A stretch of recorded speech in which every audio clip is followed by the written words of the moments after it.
Hello everyone, स्वागत है आपके अपने यूट्यूब चैनल वाइस सर पर। और आज हम लोग देखने के लिए जा रहे क्लास 10th फिजिक्स यानी भौतिकी का चैप्टर नंबर 1 है हमारा प्रकाश का परावर्तन और अपवर्तन। इससे पहले परावर्तन के बारे में जितनी भी बातें थी उसको हम कवर कर चुके हैं।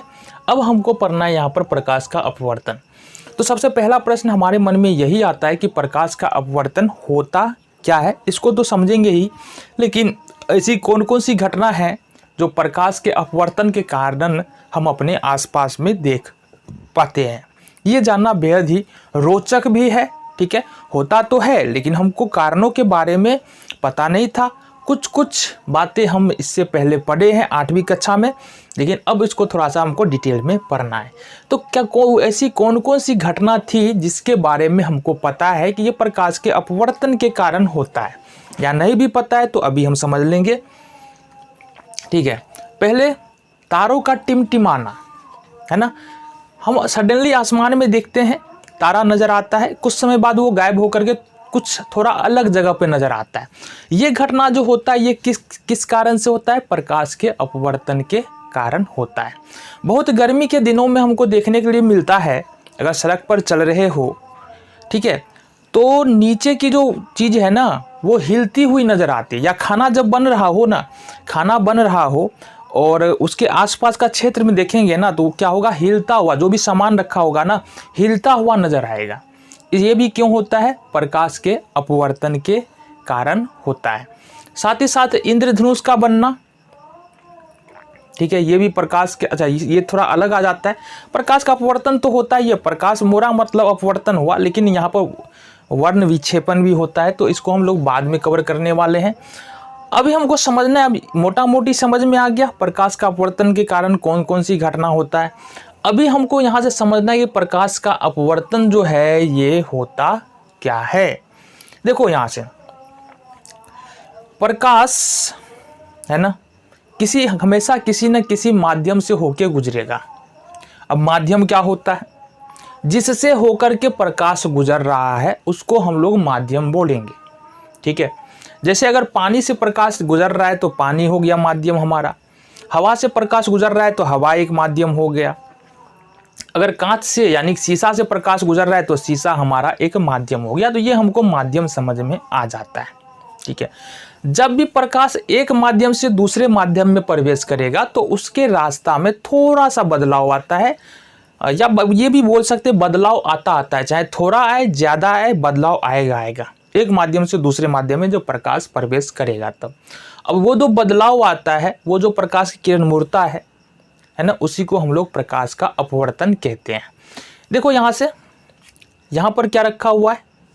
एक बर्तन है, बर्तन में पानी भरा है, बिल्कुल सीधा हमने टॉर्च जला दिया। अब होगा क्या? प्रकाश की किरण जब सीधा जलाएंगे ना, बिल्कुल बिना मुड़े हुए बिल्कुल सीधा ही निकल करके जाएगा। अब हमने टॉर्च को क्या किया? तिरछा जलाया, तो अब तो प्रकाश की किरण को जाना तो चाहिए था इस रास्ते पे सीधा, लेकिन यहाँ पर हुआ क्या? लेकिन हुआ ये कि प्रकाश की किरण यहाँ तो ठीक है, लेकिन पानी में जैसे ही एंटर करती है, प्रवेश करती है, वो मुड़ जाती है। अब ये हमारा दो माध्यम यहाँ पर नज़र आ रहा है।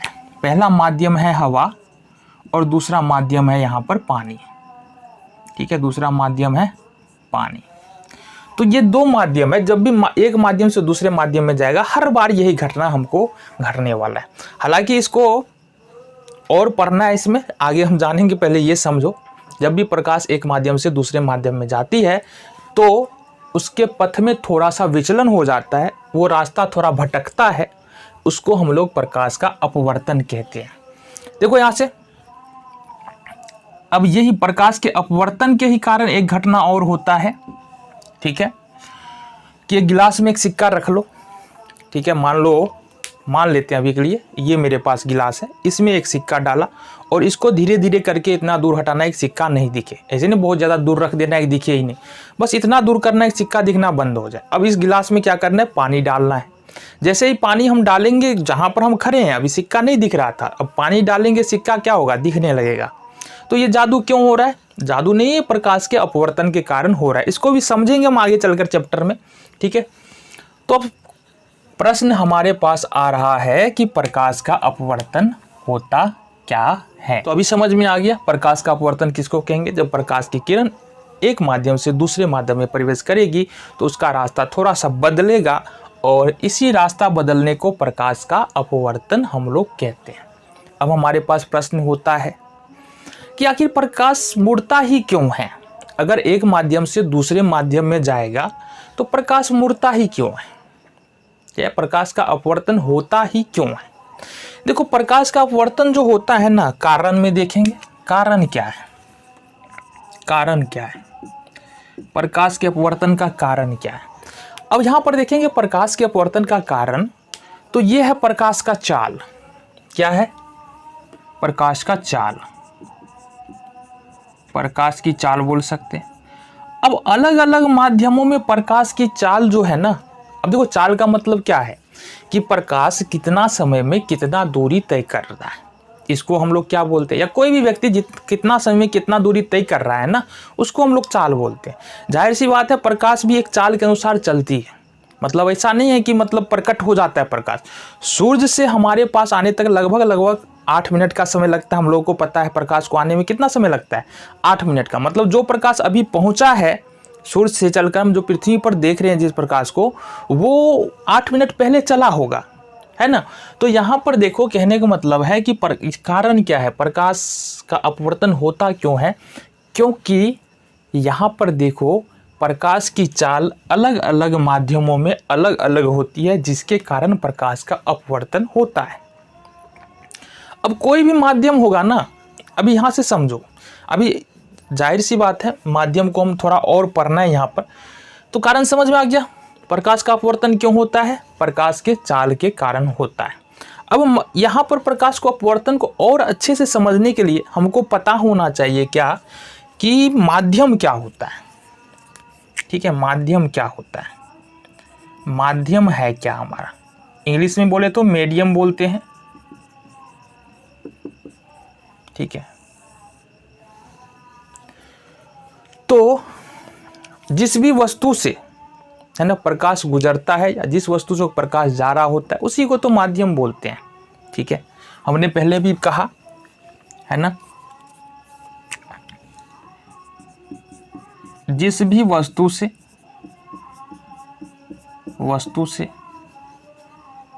या जिस भी पदार्थ से, मान लो जिस भी वस्तु या पदार्थ से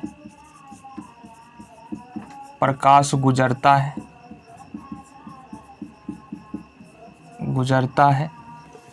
वो माध्यम कहलाता है, माध्यम कहलाता है। ठीक है, ये परिभाषा हमको याद रखना है, कहीं से कुछ नहीं गलत होने वाला है। ठीक है, जिस भी वस्तु से जिस भी पदार्थ से प्रकाश गुजर रहा है वो प्रकाश का माध्यम कहला जाएगा। अगर हवा से प्रकाश गुजर रहा है, अच्छा हवा पदार्थ है कि नहीं है, बिल्कुल है पदार्थ, तो हवा से यदि प्रकाश गुजर रहा है तो हवा हो गया माध्यम। कांच से प्रकाश गुजर रहा है तो कांच हो गया माध्यम। पानी से प्रकाश गुजर रहा है तो पानी हो गया माध्यम। तो ये हो गया हमारा माध्यम।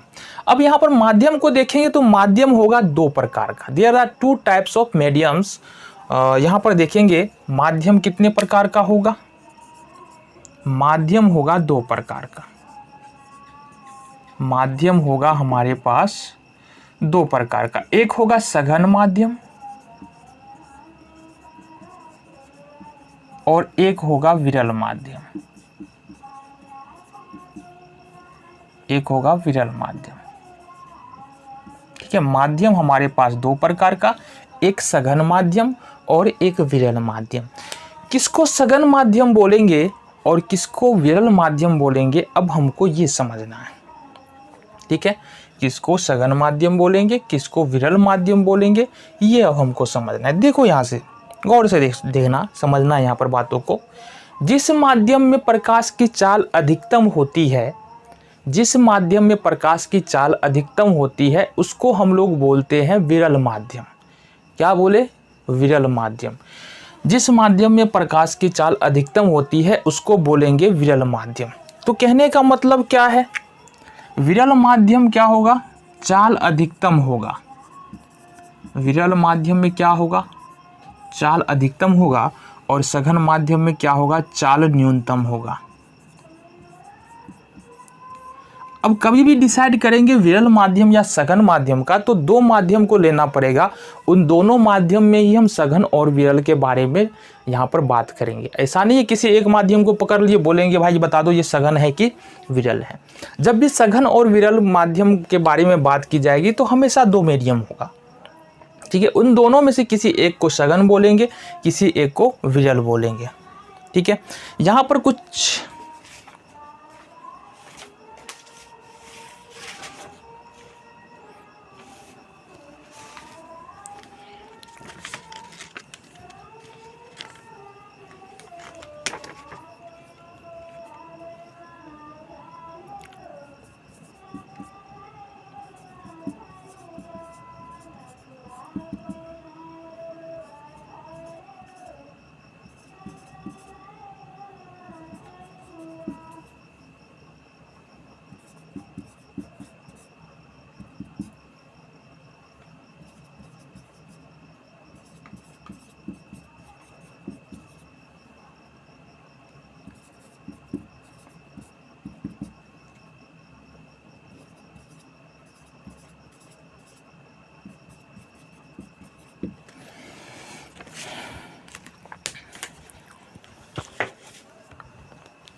तो हमने क्या कहा, हमने कहा कि सघन माध्यम और विरल माध्यम का डिसीजन कैसे करेंगे। जिस माध्यम में प्रकाश की चाल अधिकतम है वो विरल माध्यम है, जिस माध्यम में प्रकाश की चाल न्यूनतम है वो सघन माध्यम है। अब मान लो सपोज हमारे पास दो माध्यम, जैसे कि यहाँ पर है हवा और पानी, दो अलग अलग माध्यम है। प्रकाश हवा से पानी में जा रहा है, ये बात हमको पता है। तो इस दो माध्यम में किसको सघन बोलेंगे और किसको विरल बोलेंगे, आओ जरा बात कर लेते हैं। हवा में या शून्य में प्रकाश की चाल है 3 लाख किलोमीटर प्रति सेकेंड। कितना, यहाँ पर इसका चाल है 3 लाख, ठीक है, 3 लाख किलोमीटर प्रति सेकेंड। और पानी में प्रकाश की चाल है यहाँ पर देखो 2,25,000। पानी में प्रकाश की चाल 2,25,000, ठीक है, 2,25,000 किलोमीटर प्रति सेकेंड। तो हमने क्या कहा कि जिस माध्यम में प्रकाश की चाल ज़्यादा होगी वो होगा विरल माध्यम। इसका मतलब हवा और पानी में कौन सघन कौन विरल। हवा विरल माध्यम, क्योंकि हवा में 3 लाख किलोमीटर प्रति सेकेंड है प्रकाश की चाल। पानी सघन माध्यम है क्योंकि पानी में कितना है, 2,25,000 किलोमीटर प्रति सेकेंड है प्रकाश की चाल। इसी तरह से अगर हम बात कर ले पानी और कांच में, मान लो ये कांच है, अब यहाँ से देखो, मान लो ये हमारे पास एक कांच है, अब ठीक है कांच है और कांच लो और इसके नीचे मान लो हम पानी डाल देते हैं, ठीक है, इसके नीचे। अब दो माध्यम है, पानी है और कांच है। अब यहाँ पर देखो जब पानी से कांच में जाएगा, किसमें, पानी से कांच में प्रकाश की जाएगी तो क्या होगा, ऐसे होगा। अब यहाँ पर देखो कौन सा सघन माध्यम, ये देखो यहाँ पर ये क्या है, हमारा पानी है और ये कांच है। तो हमने क्या कहा कि पानी का जो प्रकाश का चाल है ना वो 2,25,000 है, ये 2,25,000 किलोमीटर प्रति सेकेंड, अभी लाख है समझ लो इतना बात। अब कांच में प्रकाश की चाल है 2 लाख, कितना, 2 लाख किलोमीटर प्रति सेकेंड। तो कहने का मतलब है किसकी प्रकाश की चाल अधिक है दोनों माध्यम में, पानी की या कांच की, पानी की अधिक है। तो पानी और कांच में दोनों में कौन सघन कौन विरल, बोलोगे पानी हो गया हमारा कौन सा माध्यम, विरल माध्यम, और कांच हो गया हमारा सघन माध्यम। तो यहाँ से ये हमको समझ में आ जाता है कि सघन माध्यम और विरल माध्यम किसको बोलेंगे। जिसमें प्रकाश की चाल अधिकतम होगी वो विरल माध्यम है, जिसमें प्रकाश की चाल न्यूनतम होगी या कम होगा वो सघन माध्यम है। जब भी विरल माध्यम और सघन माध्यम के बारे में बात करते हैं ये देखना पड़ता है हमको, दो माध्यमों को ही एक साथ लेकर के हम बात कर सकते हैं। एक अकेले माध्यम को ना ही सघन बोल सकते हैं ना ही विरल बोल सकते हैं, यहाँ पे तुलना वाला बात होना चाहिए। अब ऐसा इसलिए भी होता है कि जब भी प्रकाश जाएगा तो एक माध्यम से दूसरे माध्यम में प्रवेश करेगा ना, तभी सघन विरल का सवाल उठता है। अब एक ही माध्यम में प्रकाश ट्रेवल कर रहा है तो प्रकाश का अपवर्तन तो होगा ही नहीं, प्रकाश के अपवर्तन के लिए जरूरी है कि माध्यम चेंज हो। माध्यम अगर चेंज नहीं होगा तो प्रकाश का अपवर्तन कहाँ होगा, और प्रकाश का अपवर्तन नहीं होगा तो सघन विरल का कोई बात ही नहीं आता है यहाँ से। ठीक है, तो ये यहाँ से हमको समझ में आ गया कि प्रकाश का अपवर्तन क्या होता है, प्रकाश के अपवर्तन का कारण क्या है। इसके बाद हमको माध्यम यहाँ से समझ में आ गया, सघन माध्यम क्या होता है, विरल माध्यम क्या होता है। इससे आगे की बात हम अगले वीडियो में देखें।